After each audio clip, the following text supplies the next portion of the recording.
अस्सलाम वालेकुम क्लास 9 मैं नुगमान रशीद सेठी फ्रॉम क्रिएटिव स्कूल सिस्टम। आज का हमारा जो टॉपिक है वो है एंडोप्लाज्मिक रेटिकुलम। इससे पहले हमने यहाँ पे ये माइटोकॉन्ड्रिया पढ़ा था, ये रिप्लास्टिड है, ये हम कल करेंगे। और इसके बाद अभी आज हम करेंगे एंडोप्लाज्मिक रेटिकुलम। एंडोप्लाज्मिक रेटिकुलम पहले मैं डायग्राम से आपको बता दूं कि ये सेल के अंदर कहाँ पाया जाता है। तो ये देखें, ये सेल है, सेल में ये आ गया न्यूक्लियस। न्यूक्लियस के इर्द गिर्द आपको ये जो येलो से ये लाइनें नज़र आ रही हैं, ये सारी लाइनें एंडोप्लाज्मिक रेटिकुलम है। उसके अलावा ये सेल के एंड पे भी यहाँ पे ये लाइनें नज़र आ रही हैं, तो ये भी एंडोप्लाज्मिक रेटिकुलम है।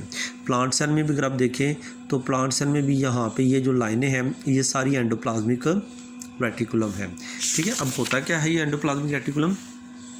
तो एंडोप्लाज्मिक रेटिकुलम नेटवर्क होता है इंटरकनेक्टेड चैनल का। जैसे आपने ये देखा कि ये सारे एक दूसरे के साथ ये लाइनें जो है ना कनेक्टेड होती हैं, ये पूरे सेल के अंदर ये फैली होती हैं। ठीक है, तो ये एक नेटवर्क है इंटरकनेक्टेड चैनल का, जो कि सेल मेम्ब्रेन से न्यूक्लियर एनवेलप तक फैला होता है। तो जैसे मैंने पहले बताया कि ये न्यूक्लियस से लेके यहाँ से लेके तो ये सेल मेम्ब्रेन तक ये सारे का सारा यहाँ तक ये फैला होता है। तो पहला क्या है, is a network of interconnected channel extend from cell membrane to nuclear envelope.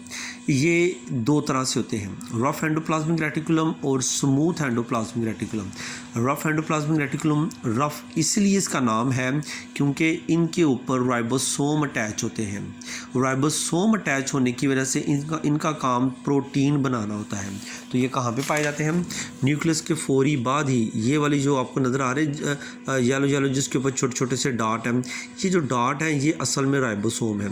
और ये राइबोसोम एंडोप्लाज्मिक के साथ जब अटैच हो जाते हैं तो उसकी सरफेस को रफ़ बना देते हैं, इसीलिए इनको रफ़ एंडोप्लाज्मिक रेटिकुलम कहते हैं। और इनका मेन काम होता है प्रोटीन बनाना। ठीक है जी, ये आ गया रफ एंडोप्लाज्मिक रेटिकुलम आ गया।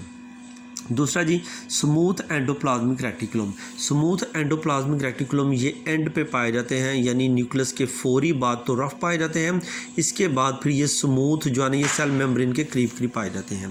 तो स्मूथ एंडोप्लाज्मिक रेटिकुलम स्मूथ क्यों है? क्योंकि इसमें राइबोसोम नहीं होता और इसका मेन काम होता है लिपिड की मेटाबॉलिज्म करना, यानी लिपिड को तोड़ना। आप इस सादे लफ्ज़ों में ऐसे कह सकते हैं कि लिपिड को ये डाइजेस्ट करते हैं। और दूसरा इनका बहुत इंपॉर्टेंट काम कि सेल के अंदर मटेरियल को एक जगह से दूसरी जगह ये पहुंचाते हैं। ये जितने भी हैं स्मूथ एंडोप्लाज्मिक रेटिकुलम, इनका काम क्या है कि सेल के अंदर मुख्तलिफ चीज़ों को एक जगह से from one part of cell to an other part, ठीक है, अदर पार्ट ऑफ सेल तक ये पहुंचाते हैं। तीसरा इसका जो काम होता है कि सेल के अंदर कोई भी हार्मफुल केमिकल किसी वजह से अगर एंटर हो जाए तो इसको डिटॉक्सीफाई कर देते हैं, यानी इसका जो जहर है वो ख़त्म कर देते हैं और उसको सेल के यानी उसके अंदर से जो जहर है वो बिल्कुल निकाल देते हैं बाहर। ठीक है जी, तो ये इसके मेन जो है ना वो 3 फंक्शन हैं।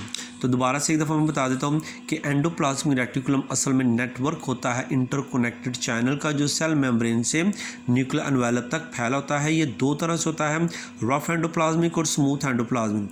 रफ एंडोप्लाज्मिक राइबोसोम की वजह से रफ होता है और ये प्रोटीन बनाता है। स्मूथ एंडोप्लाज्मिक रेटिकुलम में राइबोसोम नहीं होता और ये लिपिड की तोड़ फोड़ करता है और चीज़ों को ट्रांसपोर्ट करता है। सेल के अंदर को हार्मफुल केमिकल चला जाए तो उसको भी डिटॉक्सीफाई करता है। ठीक है बेटा, किसी भी चीज़ की समझ आए तो आप पूछ सकते हैं। अस्सलाम वालेकुम।